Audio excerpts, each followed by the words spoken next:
state of the universe, how did we get here? With Eddie Chow. All right. Good morning, good morning. So there's a camera, and it's consuming a lot of power. So before the owners of this camera turn it off, they're going to take a couple of last pictures. They get the camera set up, and they begin taking pictures. And as they do, the last picture they take, they send it back 4 billion miles back to Earth, or 6 billion kilometers if you use kilometers. So this picture here, sent 4 billion miles back to us, is taken by the Voyager 1 before they turned off the cameras. This picture here, that little dot, that little pixel on the screen is us. This is Earth. This is home. This is us. So you can imagine how vast, how big, how wide the universe is, and how much it takes to be able to not only comprehend the universe, but to talk about the universe. And that's what we're going to be doing today. We're going to be talking about the universe, the state of the universe, and specifically answering the question, how did we get here? And so, if I'm going to be the one who's taking you on this journey, I think first it's appropriate to know, who exactly am I? Like, who is this guy who's going to take you on this journey? So, if I was to sum up who I was in just 3 key points, it would be these ones right here.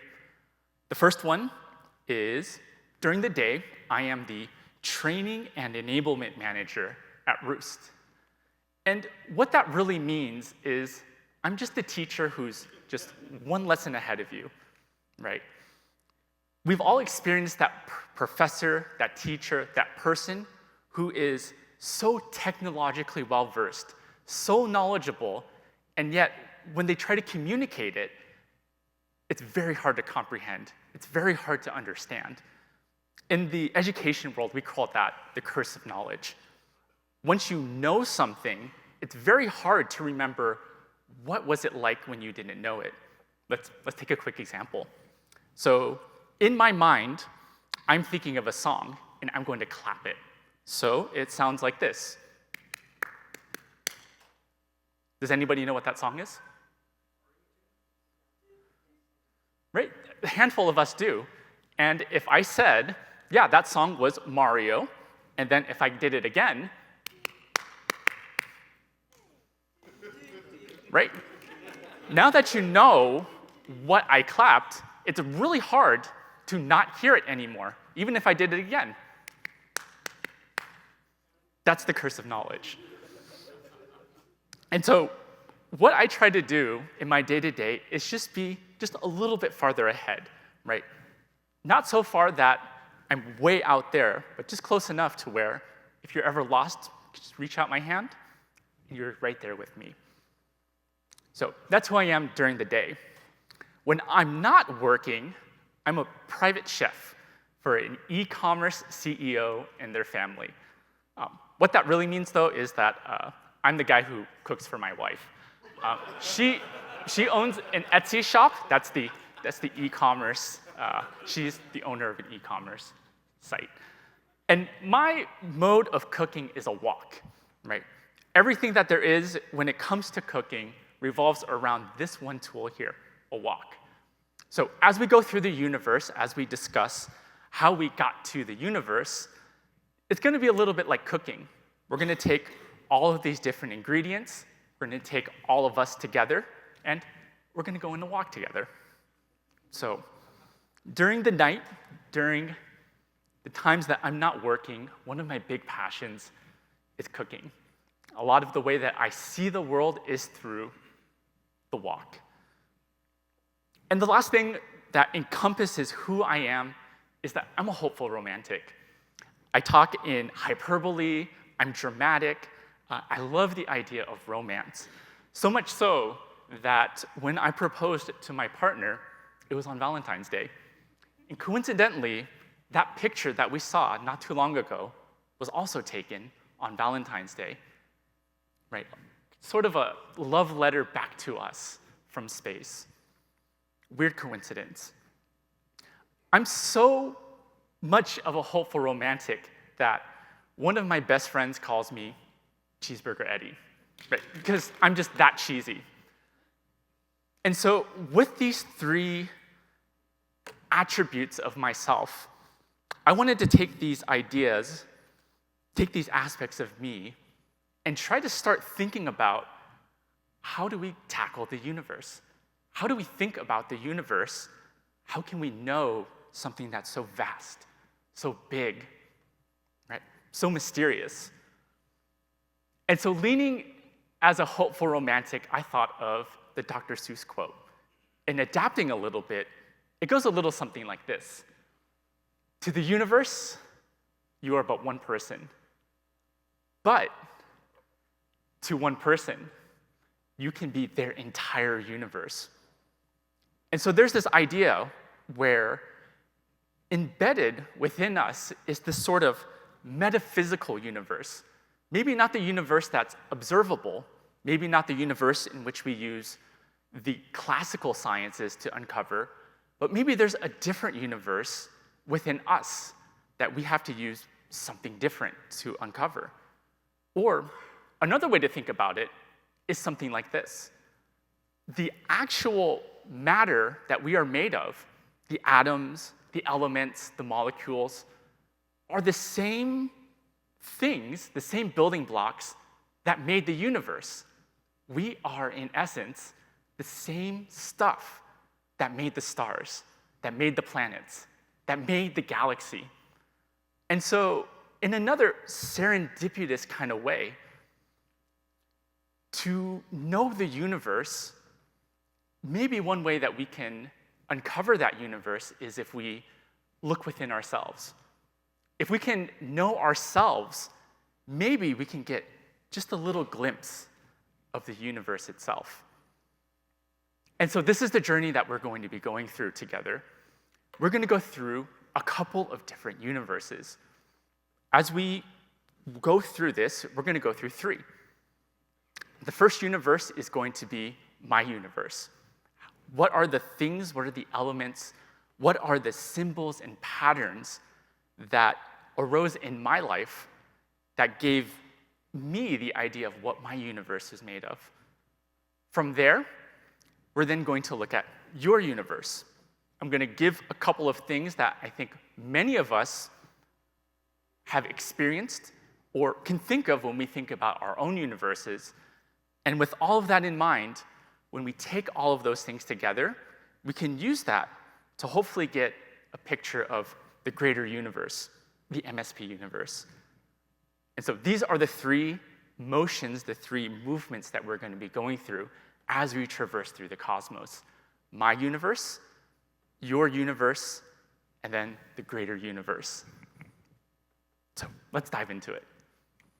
If the universe began with a big bang, I suppose mine wasn't really all that different.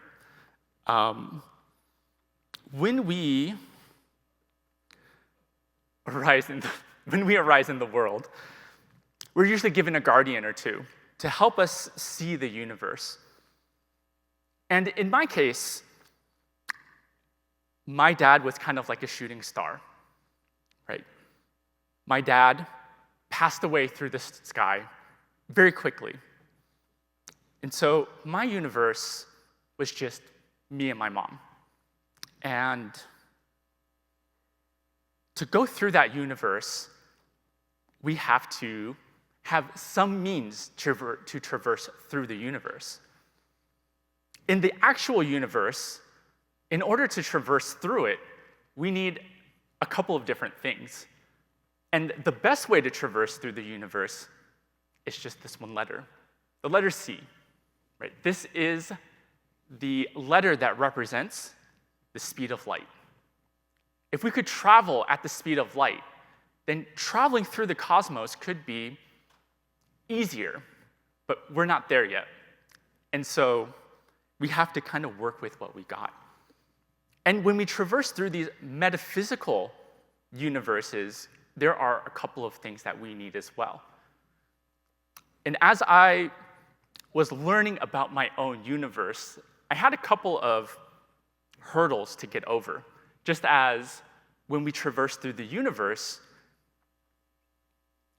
the only way we have right now is interplanetary travel, and we're still not there yet. But for my universes, I had 3 things that were very difficult to hurdle through.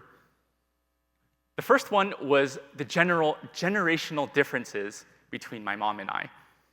Right? My mom, she's a boomer, whereas myself, I'm a millennial. Right? All of us go through that. Right? There is a generational gap between our parents and us that causes some misunderstanding. And so growing up, I had to tackle that. Along with that was a cultural aspect as well. I was born here in the States, whereas my mom was born in an island off of the coast of China, the country of Taiwan. And so there is a whole different ethos, a whole different way of thinking that she had compared to me. Right? These are, again, 2 different worlds, and trying to reconcile those 2 worlds, again, could be very difficult. And the last big challenge that my mom and I faced was the differences in language. Right? Me being born here in America, right, we all, for the most part, speak English, whereas my mom, she spoke quite a number of different languages, with English being her 3rd language. And so we had a generational gap, we had a cultural gap, and then we had a language gap. Right? If the guardian of your galaxy had so many barriers to get through, you can imagine how difficult it is to get a good, comprehensive understanding of the universe. And so because it was just me and my mom, to make ends meet, my mom worked a lot, right? As you would expect with a single mom. And because of that, I had a lot of times where I had to fend for myself. And most of that fending for myself was eating things like microwave TV dinners, leftovers, Hot Pockets, taquitos and Tostino party pizzas and things like that. And so that was how my universe began. This is how my relationship with my mom began. And as I started to get older, as I started to mature, as I started to want to understand both my universe and the universe of my mom, I began to learn Chinese, Mandarin specifically. And this was a really tough endeavor because when I began learning, I would try to talk to my mom. And whenever I talked to my mom, she would always say, Eddie, stop. I don't understand you. Just speak English.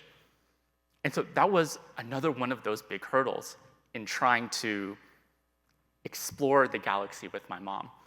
It would be like if a rocket ship was about to take off and then it exploded right there on the launch pad. Oftentimes that could be a very discouraging type of event. But we pushed on, right? I learned more. I spoke to her more. She eventually started speaking back to me. And as she started speaking back to me, I started to get a whole bunch of stories.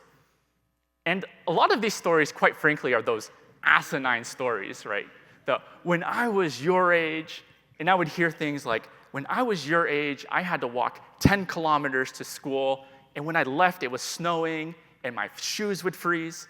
And then when I would walk back from school, we had to go uphill again, and it was so hot that my shoes would melt to the ground. And I would hear these stories, as crazy as they are, as exaggerated as they are, but they were a glimpse of who my mom was. I would hear stories of her upbringing, stories of her parents, and stories of all of the things that she would do back over in that little island off the coast. And as she started telling more and more of these stories, there was one story in particular that completely changed my life. It was the story that, again, shook the foundation of who I was. It began like any other story, though, when I was your age and all of the exaggerated details. She was telling me about, again, her upbringing. She told me, when I was your age, I had 10 other siblings, right? And we were poor farmers. My parents weren't educated. All they did was farm. We would come home. We barely had anything to eat. And so I'm hearing this story from my mom, and I was just kind of nodding my head, kind of gave her, some mm-hms and uh-hs. And eventually,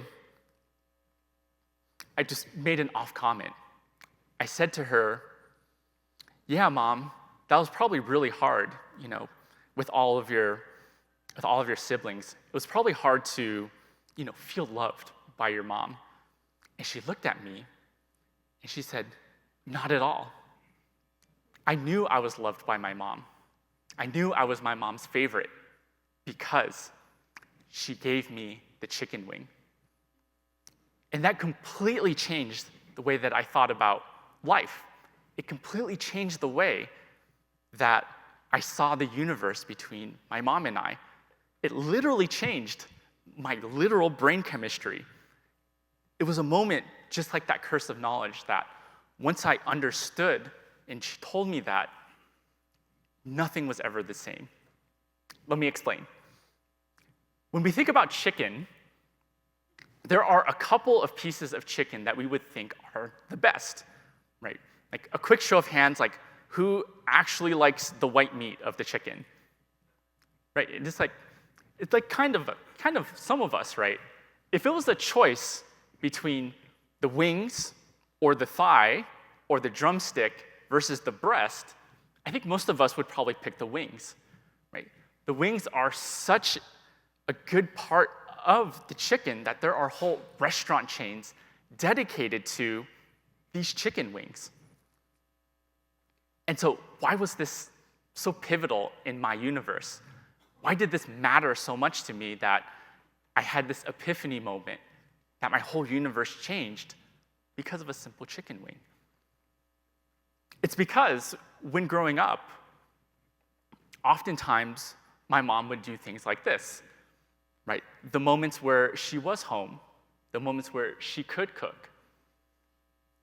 The chicken wing represented her best, right? The chicken wing represents the best part of the chicken, right? The chicken wing represents giving the best part to me, right? And in her situation, in a poor family, if you only have one chicken, right, there's only so many wings to go around. You get 2 wings, and you get 2 drumsticks. And if those were indeed the best, then receiving one of those was a sign of love, was a sign that you were indeed the favorite. It was a sign of favor. That is what the chicken wing represented to my mom. And so when I realized, hey, this is what the chicken wing is, I thought about the other instances within my mom's life. The other instances where she gave me the cosmic chicken wing. She gave me the best. This right here is a ribeye steak. This is arguably, again, one of the best cuts of steak, cuts of beef that you can get. There are 2 main parts to a ribeye steak. There is what's known as the eye. That is the part that's further away from us towards the MSPGeekCon logo. And then there is the cap. The cap is the part that's closest to the bottom of the screen.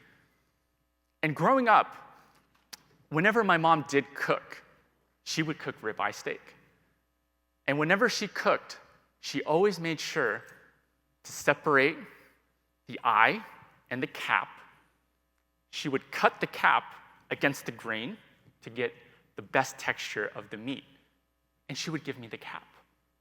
She would give me the best part of the steak. And she kept right? The eye for herself. And it wasn't until that I was older and I actually bought and cooked a steak that I could experience the difference between the best part and the other part, right?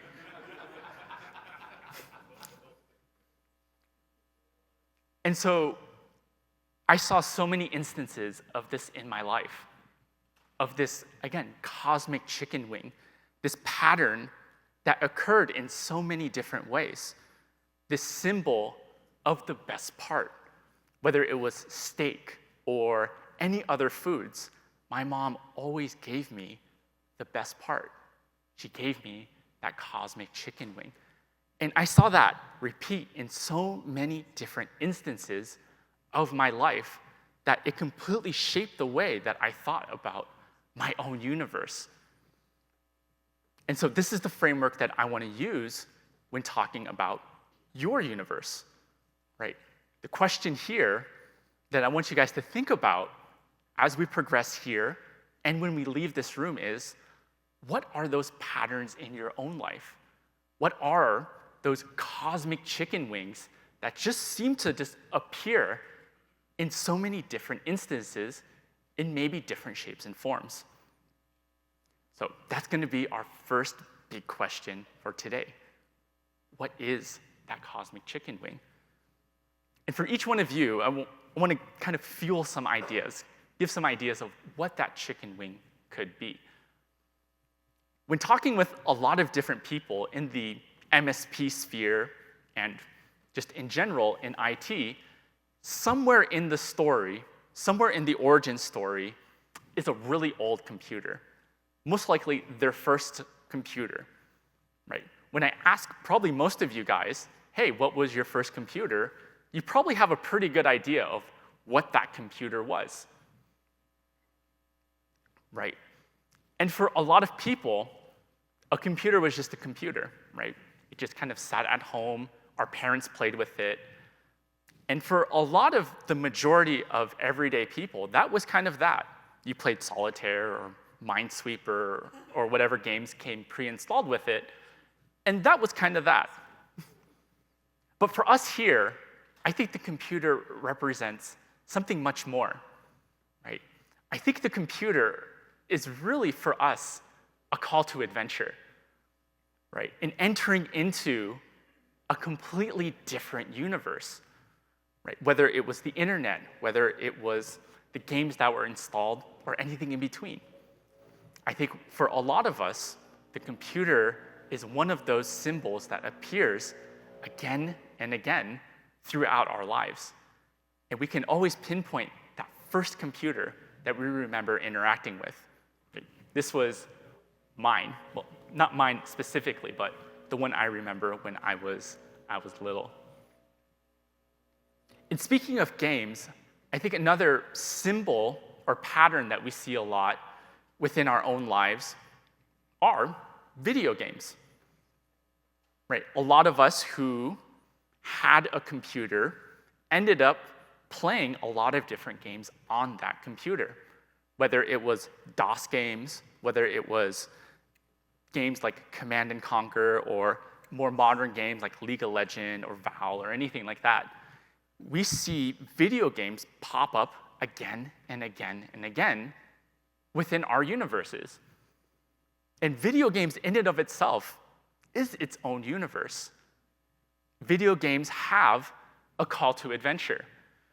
Video games set us up in a completely new universe and immerse us within that universe. Things like acquiring a new weapon or your first weapon. I think a lot of us, again, can remember those times where we begin a game and something like this happens, where a game begins and you have to make a choice. Right? You make the choice and you decide, was it the right choice? Or do I want to start over and try something else? In most of these games, right, there's usually some old person who has all of the knowledge and presents this with us. We see that again with the computer. Right? Most of us did not end up with our first computer. right? A lot of us just kind of inherited it. Either our parents got it, or we played with it, a computer lab computer, or something like that. Usually, the opportunity comes at us. And so with video games, this is a very, very common pattern, right? A call to adventure, making a choice, and entering into a new universe. I think Pokemon is a pretty good example because in the beginning, we are presented with 3 choices. And so really quick, for those who did play Pokemon, like how many of you guys picked Charmander, or the fire type, as your first Pokemon? And then from there, how many picked the water type, Squirtle? And then how many people picked Bulbasaur? Yeah. I like to think that most people who picked Bulbasaur are probably the same people who enjoy the chicken breast, right? Most people, I think most of us pick Charmander or Squirtle, but I could be wrong. But when presented with a choice, though, when seeing something like this, I couldn't help but think about this comparison right here. Right? I think a lot of us, right, we pick a starter, we see if it works out, and if it does, great. And if it doesn't, we just restart the game and we pick a different one. And we see oftentimes, again, a lot of the path, a lot of the journey, just like in Pokemon, leveling up your starter, seeing how your starter works in battle, works in specific gyms. And over time, yeah, maybe we have to pivot. Maybe we have to use a different Pokemon. Maybe we have to use a different platform.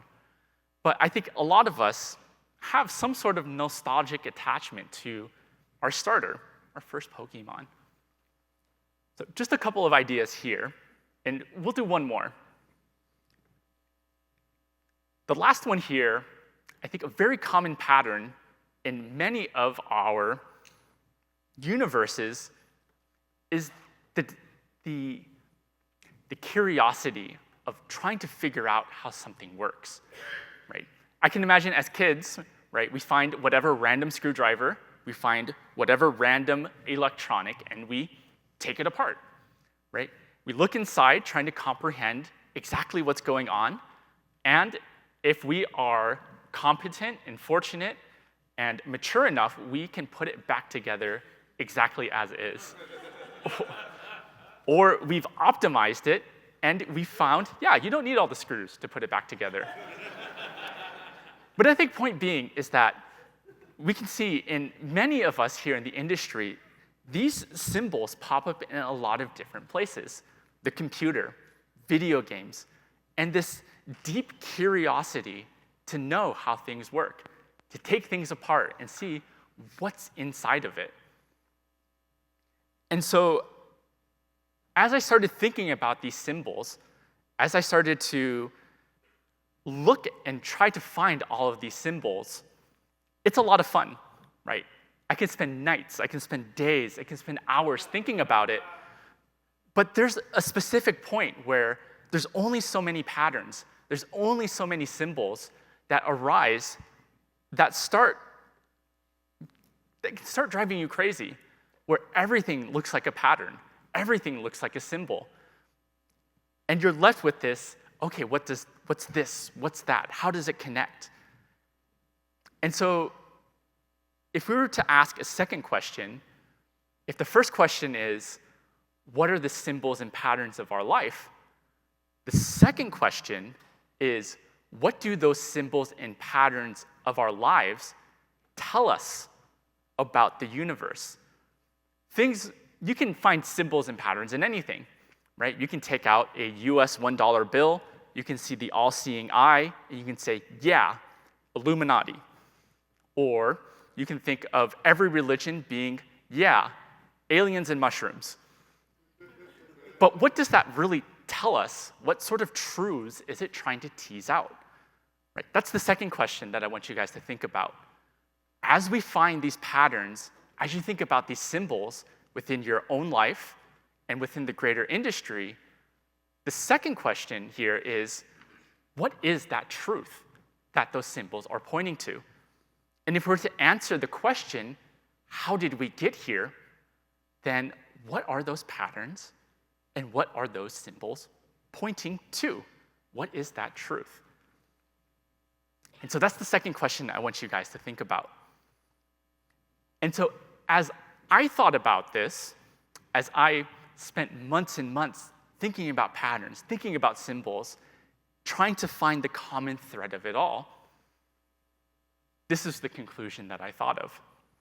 How did we get here? And to me, the way we got here is love. It's love. Now, I know for some of you guys, you're probably thinking, really, Eddie? It's one of those, oh, it's not the treasure, but it's the friends you made along the way kind of thing. But I want you guys to stay with me. I think, yeah, the way that we ended up here in this room, in this industry, in the jobs that we are, is love. Now, the important question here, before we press on, is, what is love? All right, you guys want to do it together? All right. What is love?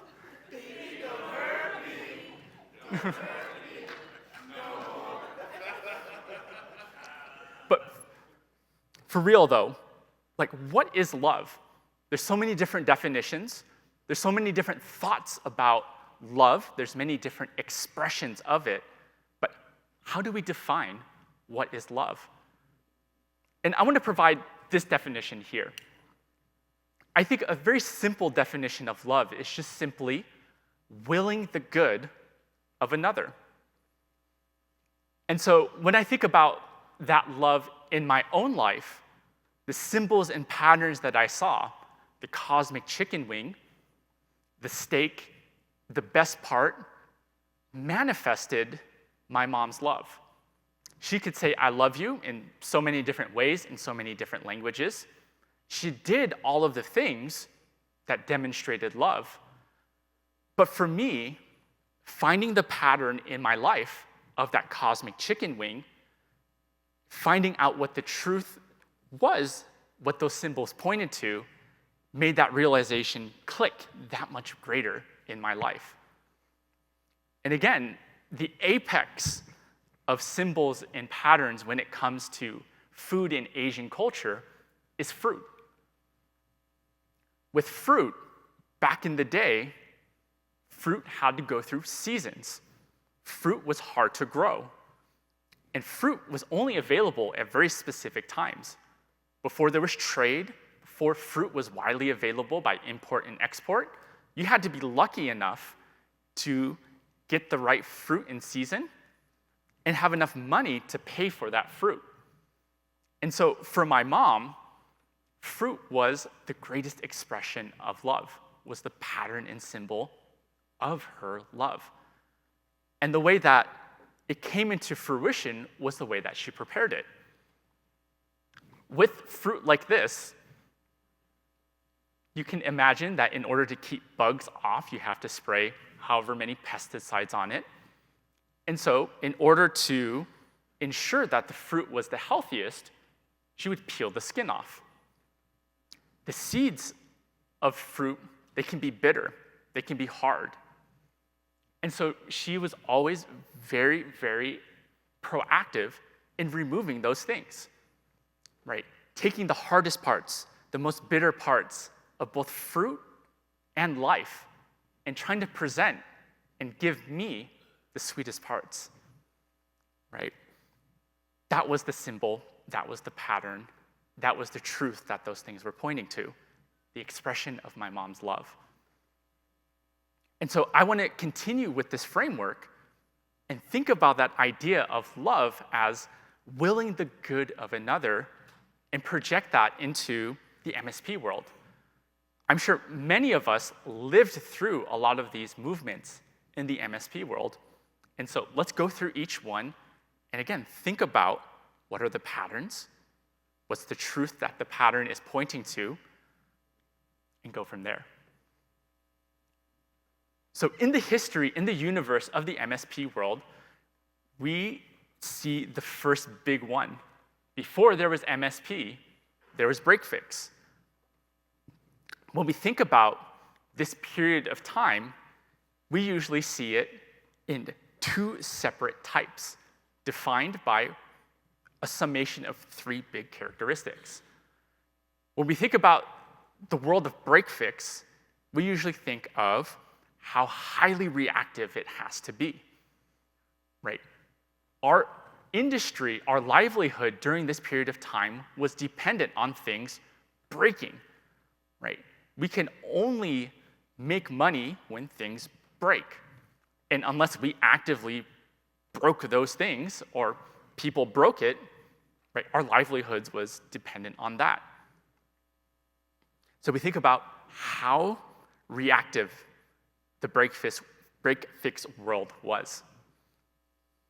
From there, from the reactivity, created unpredictability, especially in the world of revenue, right? If we are dependent on things breaking, and we made money by fixing them with our time and our labor, right? It was very unpredictable as to when we were going to have money, when we were going to have work. And with that, it could very easily breed sort of discontent, right? A lose-lose situation. Right? The only time our clients ever saw us was when things broke, right? And they oftentimes had to pay twice. The first time is their downtime, and the second time was paying us to fix it. When we transitioned over to MSP, we saw all of those things flip, right? Instead of being highly reactive, we could start creating an atmosphere where we were more proactive, right? When we were being more proactive, it helped us create predictable revenue patterns. And by having those predictable revenue patterns, right, created a win-win situation between our clients and ourselves. When I think about this era, when it comes to the idea of love, I think of the break fix as sort of our first love, right? Oftentimes when we first have a love, whatever it is, there is a lot of passion behind it, right? There's a lot that we want to know. There's a lot of time invested.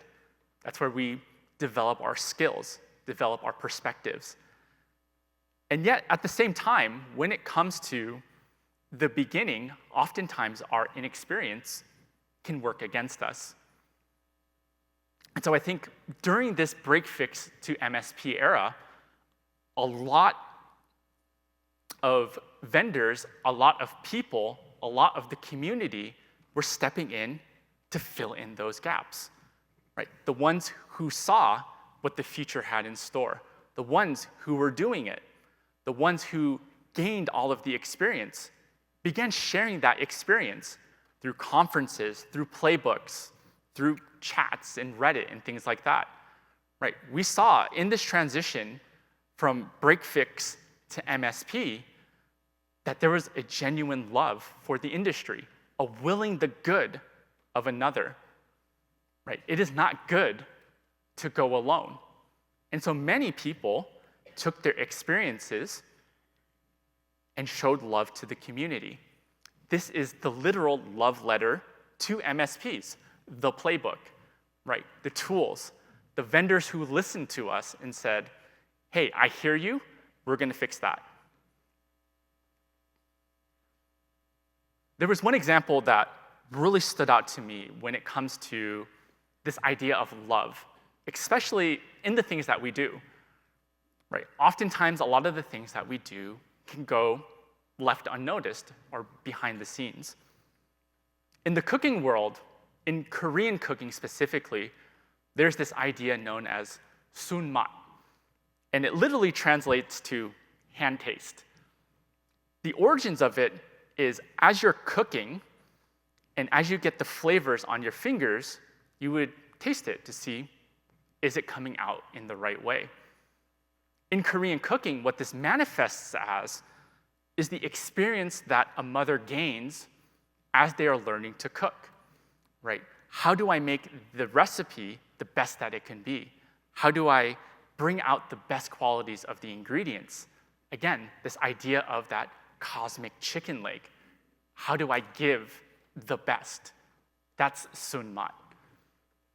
And so when I saw this, I couldn't help but think of the same thing in the MSP world, right? How do we manifest that idea of sun mat in the things that we do? And it could be something as simple as taking spaghetti cabling on a rack and making it look nice. The outcome is the same. Your server rack is set up. But you can tell who has sun mat and who doesn't, right? The example is obvious, right? So expressing love in this era of break fix to MSP. Another really big pivotal moment in our industry revolves around security. When it comes to security, this was a moment in time where when we think about things like relationships and love, we realize how fragile it could really be, right? We realize how something so simple can destroy the things that we have. And security brought that to the forefront of many, many people's minds.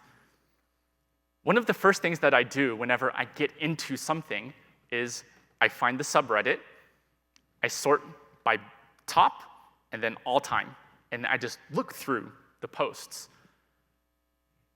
And when I did that, one of the posts that came up on Reddit was this one, right?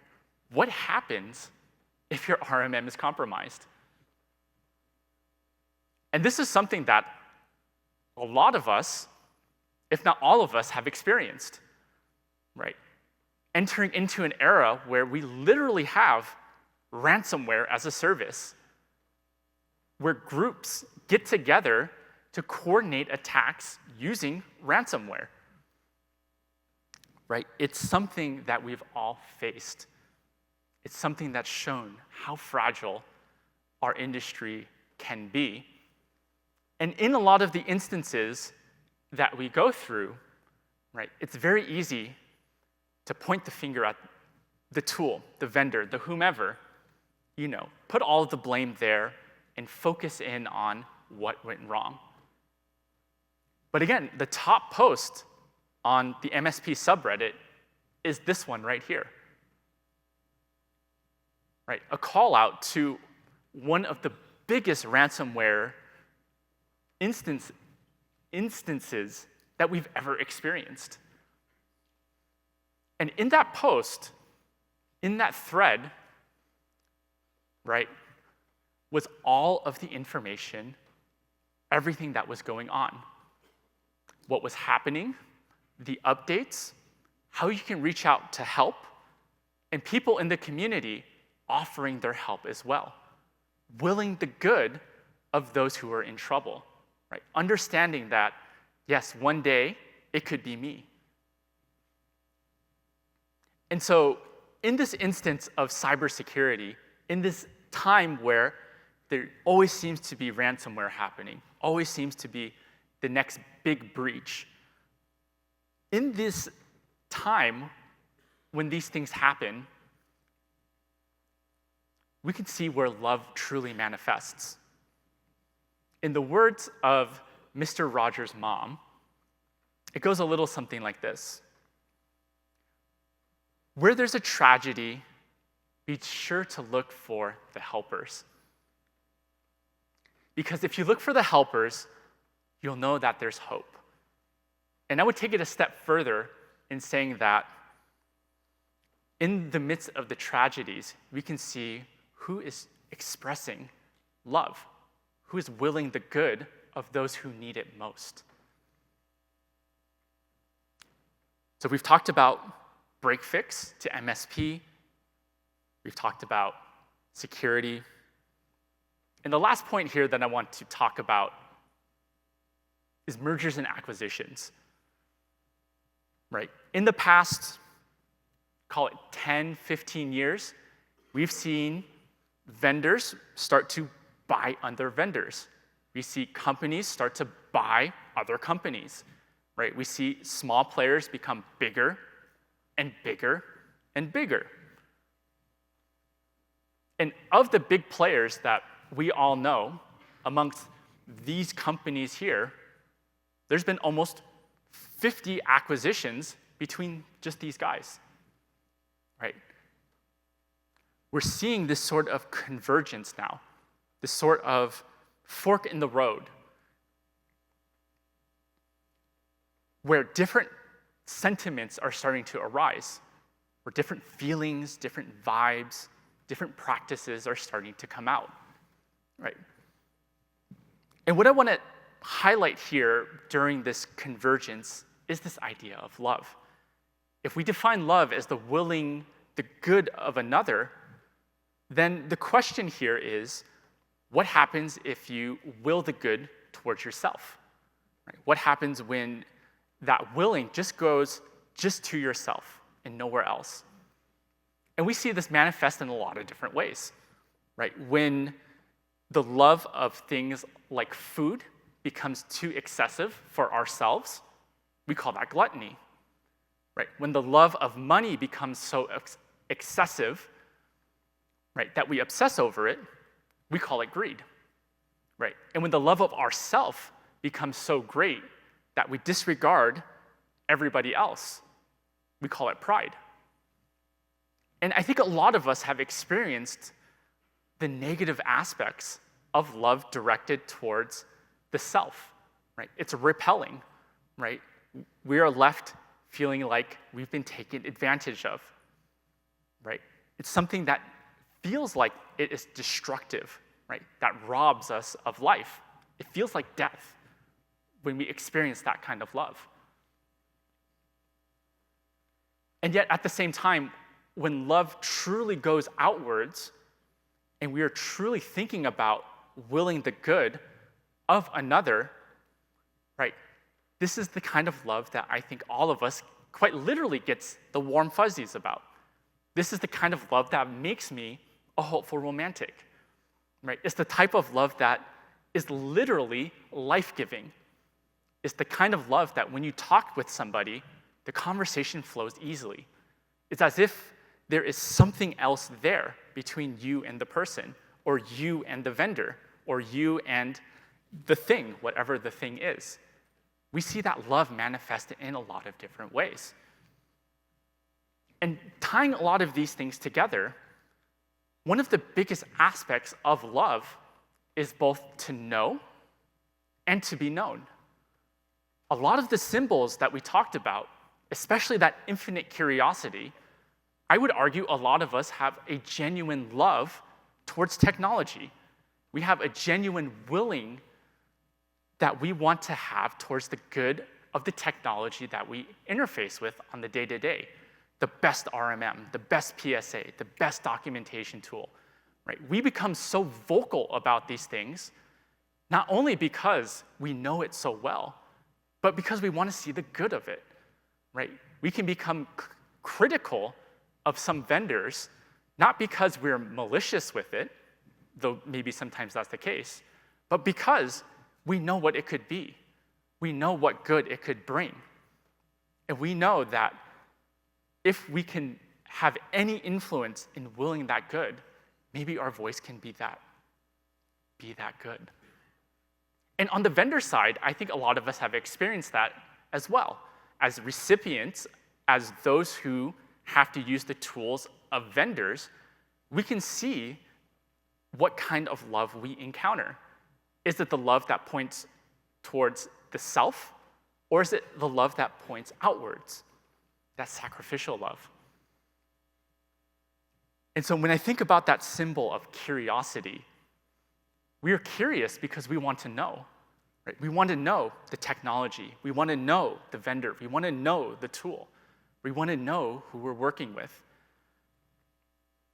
And we want to know because, as we said, love has two components. We need to know what that good is, right? right? What's good for one person could be bad for somebody else. What's good for one MSP could be terrible for another, right? To actually know gives us that ability to know what is good. And yet, at the same time, just knowing is not enough, right? If you know, yeah, this is good for somebody, or this tool is good for someone, we have to have the ability to will, right? They go hand in hand, right? You need to know what is good, and then you need to know how you can deliver on what good is. They go together.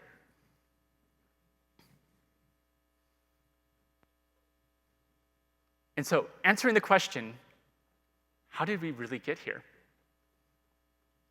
Now, if I'm to be extremely honest with you guys, right, I haven't been in the industry for that long. But the collective industry knowledge that's here, it's probably upwards of close to 1,000 years of MSP experience. You guys know the industry much better than I do.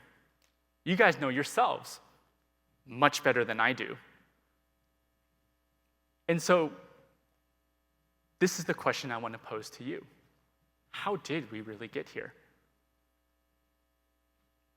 And so, 3 key things I want you guys to think about here. Again, what are the symbols and patterns of your life? The second one, what do those symbols and patterns point to? What is the truth behind the symbol? What is it trying to tell you? And then the last one here is, what do you do with that? If love is really how we got here, then how do we show that love? And if it's something else, what do we do?